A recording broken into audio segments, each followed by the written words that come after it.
All right, now we're going to move on to a cartoon racing game for the Nintendo GameCube. This is Kirby Air Ride. Been looking forward to this one. Illuminate us, kind sir, on why you don't like Kirby Air Ride. Point number one. Right. You're a ball with eyes. Right. And what looks to be arms on the side, although I'm not sure. You don't like Kirby? No, I hate him, in fact. I Point hate number Kirby. 2.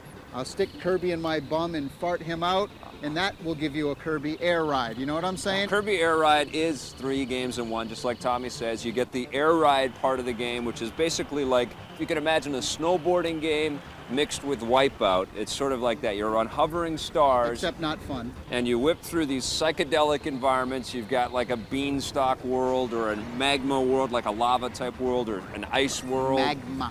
The other game is the City Trial, which is kind of like Kirby Air Ride's battle mode, where you have different opponents and everybody's fighting each other. And then the third game is Top Ride, which is just like Super Sprint, where you can see everybody on screen at the same time. I always talk about simplicity in games and how I love controls to be really simple. Right. This exemplifies simplicity right here. And so basically, there's no gas or go button in the racing game. He just goes. It's like you said, you compared it to a snowboarding game. That's right. You're just going. You're going. You're going no matter what's happening. The big button, was that the A button? The A button. They call that? Yep. That's for everything. It's for brakes, it's for collecting stuff, it's for even to the point where when you collect like a firing weapon, you don't even push the button to fire. No, it just starts firing. Like it's completely too simplistic. That's in the City Trial mode. They use one button and that's it. In the 2-player game, you really don't ever feel like you're racing against the second player. I disagree. Because you go off on all these little paths. It's very and distracting. Things. You never feel like, oh, he's coming up right behind me. We had a close race. One race out of about 20. We had a close race. One about 20. And I was fighting you the whole time because you don't like Kirby. I mean, your mind was closed on this. Of course I don't like Kirby. And if I don't like Kirby, I'm not going to play the Kirby Air Ride game. Hey, I'll give you that. I understand that. All right. And I know that there's going to be a lot of people that are going to be turned off by the look of this game. But there are going to be people that are open to playing a different style of racing game. And that's what this game delivers. You want names and numbers? I want names of these people. And I'll tell you something, if you've got 4 people around the TV set and they're into Kirby, they'll have a good time. Okay, now talk to me about the City Ride mode, though. There's another problem. When we played 2 players of that, it's like the worst part of the game. It's like the most watered-down, twisted metal that's the worst part of the game. you've ever seen. I mean, he didn't know it. I actually put the controller down, walked away for about 5 minutes, came back, and my guy's still going, and Vic thought he was doing good, and he's trying to race against me. I never even touched the controller for 5 minutes. The thing's sitting on it. I said, hey, Vic, you're having fun. Oh, yeah. I enjoyed Kirby Air Ride. It's definitely not an amazing, gonna change your world kind of video game, but it was fun. 7 out of 10. Dumb license, dumb game, 4.5. On the positive side, there are 3 different racing modes in the game. There are tons of unlockable secrets to find. And the best part about the game is that it's deceptively simple. It's actually a very complex and deep racing game. On the negative side, that's one of the problems with this game is I'm not sure who this is going to appeal to. It's too hard for kids. I personally don't like Kirby, and I don't think that a lot of people out there are going to like him either. Although I love simple controls, these controls are way too simple. We're back, and we're going to talk now about Pokémon Colosseum. This one's from Nintendo for the GameCube. TBG. Yeah?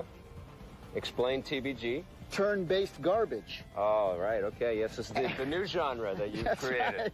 Do you think they're turn-based, though, because they originated from the Game Boy Advance? Yes. Game Boy? From the Game Boy. Okay, but now we're not on the Game Boy anymore. I know. Wouldn't it be fun if you could actually release... Be the monster and then fight in real time. Right. And then just kind of battle each other? Well, it might be fun, that would be fun. But it wouldn't be what Pokemon... I mean, I'm going out on a limb there. This is the first time that you're actually playing a role-playing game around Pokemon. The N64 Pokemon Stadium games were really just battle games where you could fight the Pokemons that you collected and have them keep fighting. Exactly. Unfortunately, not controlling any of the characters. Well, that's the style of gameplay that they've chosen for the series. Now, this time they've added a bit of a story around everything. It's a little bit darker. I personally find no fun whatsoever in just doing this.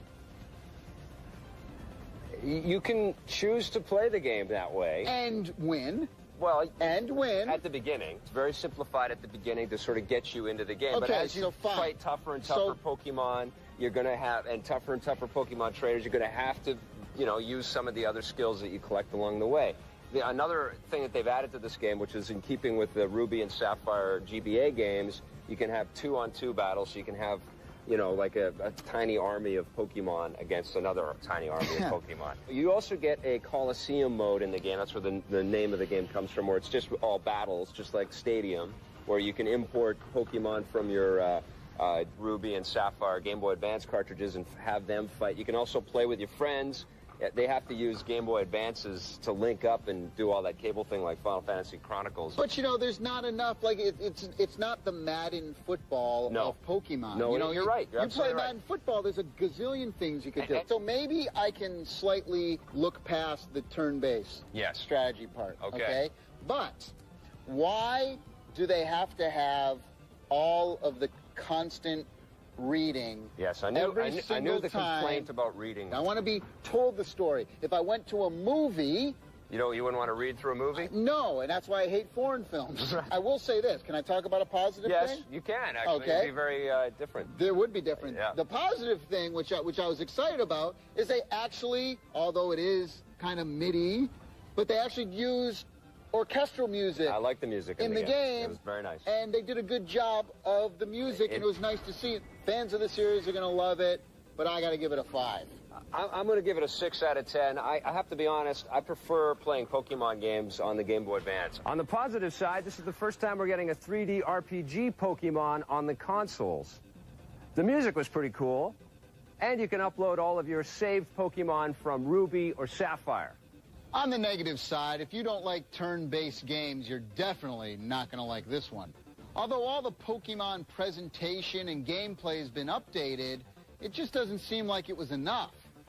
And the only way to play Pokemon multiplayer is if you have a bunch of GBAs hooked up to your system. All right, we're back, and we're going to talk now about The Legend of Zelda 4 Swords Adventures. This one's from Nintendo.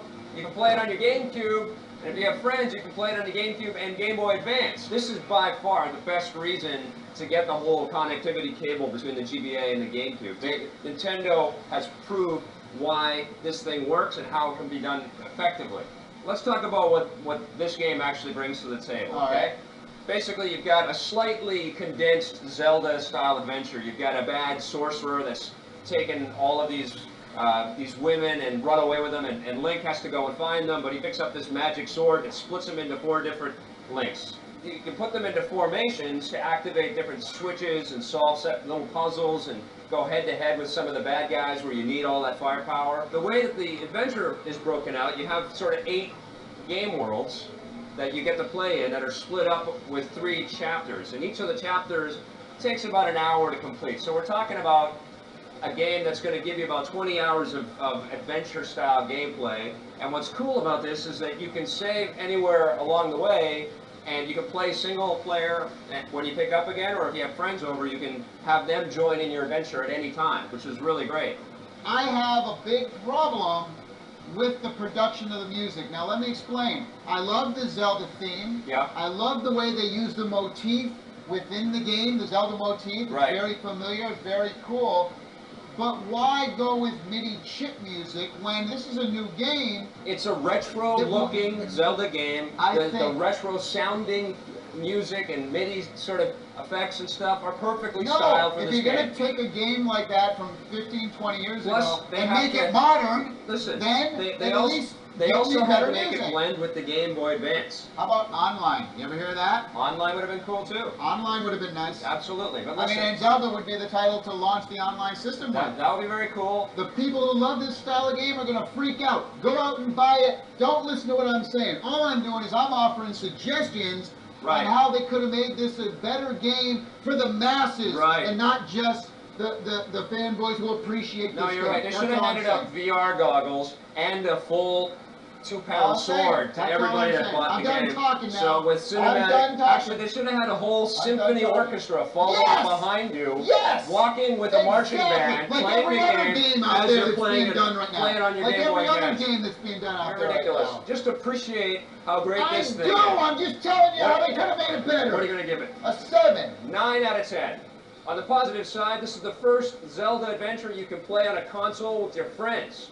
This is the best Game Boy Advance GameCube integration we've ever seen. And the formations, the quicker missions, and the inventory management make us a completely fresh Zelda experience.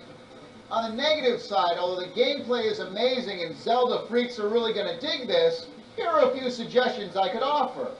A, it would have been nice to have seen really high production quality music. B, I would have loved to have seen some awesome storytelling cinematics. And C, wouldn't online have been great? We're talking about Mario Party 6. This one was developed by Hudson Soft, published by Nintendo for the GameCube, and this is the 6th Mario Party game. Well, more importantly, it's the 6th Mario Party in the last 6 years. Yeah, they keep making them. Hudson's come It's out like with the new one Madden. every single year. And exactly, it's like Madden. And I've always been a big fan, in fact, of the Mario Party games. You know, I think of all the party type games out there, Mario Party has consistently done them the best. Yes, and consistently. I've tried some of the other ones, like what was that Namco one? I couldn't stand. Pac-Man. Yeah, I couldn't. I mean, some of the other Crash Bash was good. I didn't like that one that Crash much. Bash was but good. Mario Party's been good. It's just that you know, the question is, are they stretching this idea a little bit thin by this point? And the answer is yes. I've taken steps away from the series, haven't played the game for a few iterations.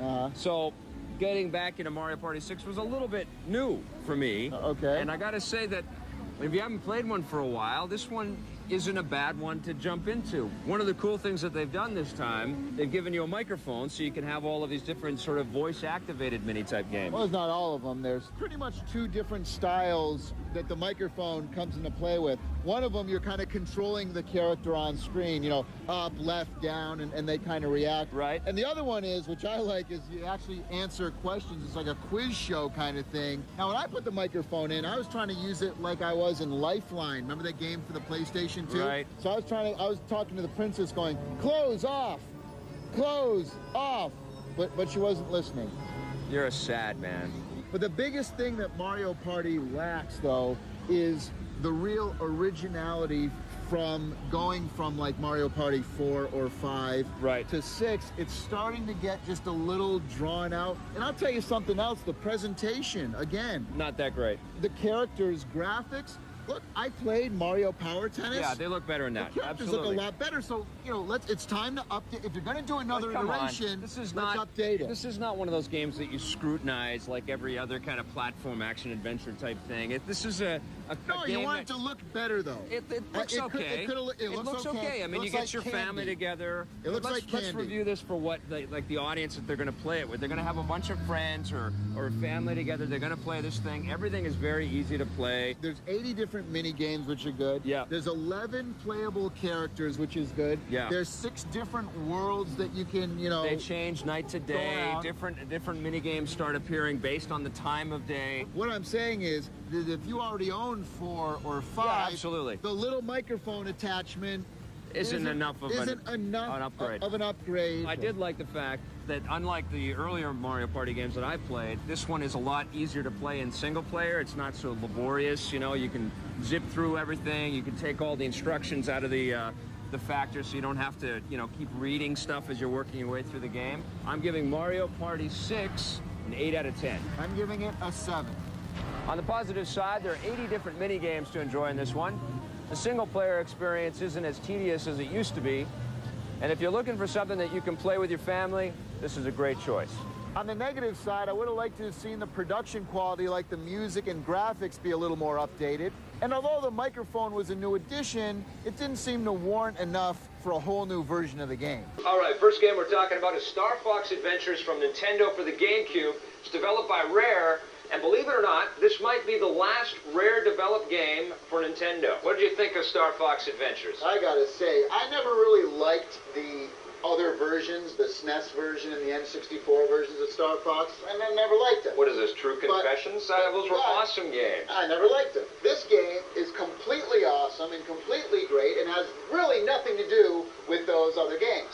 What makes it so great... It's not like the other Star Fox games. Is one, it's not like the other Star Fox games. Right. But two, the amazing story really draws you in to the game. Right. Really, really, really, the presentation is extremely well done. Really? Absolutely. Keşke kiyaşlu It used to be called Dinosaur Planet. It was supposed to be an N64 game.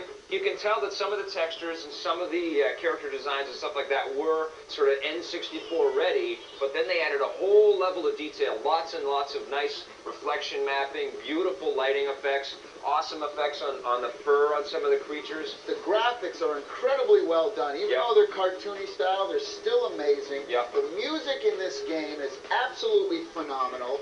The sound effects are really absolutely nice, phenomenal. The water effects are staggering. They're so beautiful. There's actual sort of distortion of the little fishies that are swimming around underneath the waves, and the water just, you know, cascades around StarFox as he's swimming through the thing.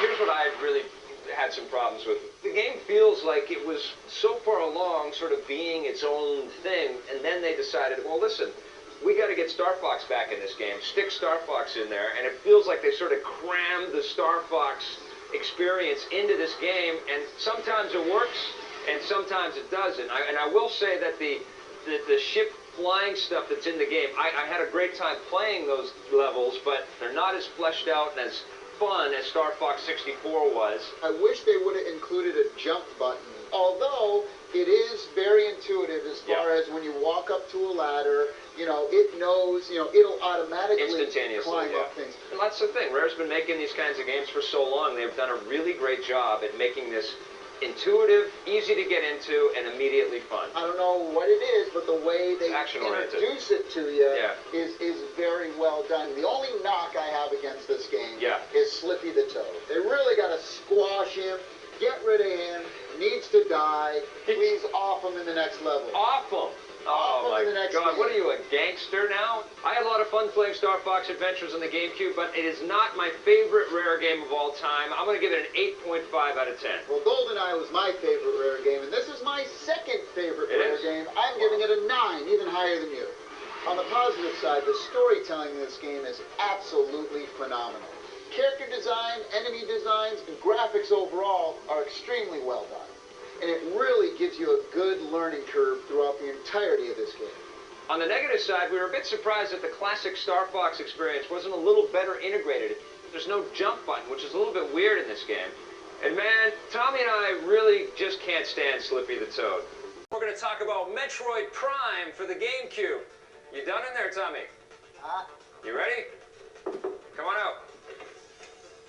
I'm just taking a intergalactic zero-gravity space dump. All right, that's nice. What did you think of Metroid Prime for the GameCube? Well, there's been a lot of speculation about this game. That's right. Everyone's like, oh boy, we're getting a first-person shooter. Are they going to screw it up? Yeah, it was like, don't mess with my Metroid. That's right. Well, this game is a really good first-person shooter. So, you know, mission accomplished, if you will. It is a 3D take on the whole 2D Metroid vibe. Now you're looking at everything through Samus's visors, and you get to experience everything firsthand exactly as she would when your visor gets all fogged up when you pass through like a cold spray, or it starts to sort of crackle when you walk into a very hot room. There's an X-ray component to the visor as well, and you can actually see the bones in Samus's hands. You get to curl up in a ball at any point and roll around, which is like the original game as well. That's right. For me, the problem is this. There's so much exploring